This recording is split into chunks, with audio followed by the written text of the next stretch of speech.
মুসলিম সম্প্রদায়ের মানুষরা রাজনীতি করছে, আর রমজান মাস এলে ইফতার করাচ্ছে সকল মানুষকে নিয়ে। সেখানে রোজাদার আছে, বেরোজাদার আছে, হিন্দু আছে, মুসলিমও আছে।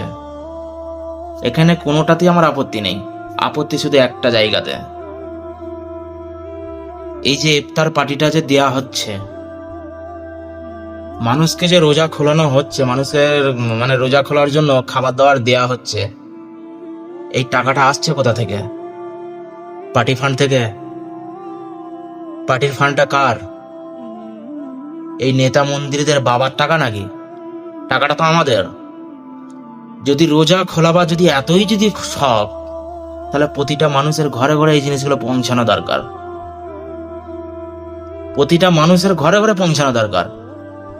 তা না করে রাজনৈতিকভাবে ফায়দা নেওয়ার জন্য মুসলমানকে রোজা খোলানো হচ্ছে, মুসলমানের ইমান নিয়ে খেলা হচ্ছে।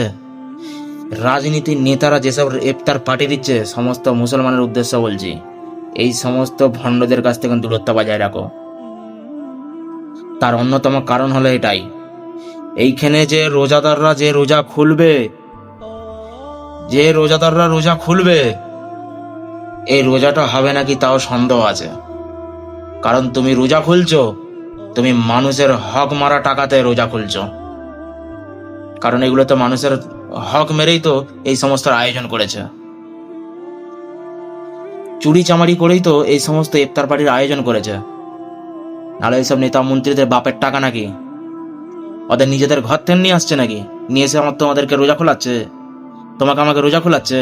ওদের বাপের টাকা না, এটা মানুষের হকের টাকা, চুরির টাকা।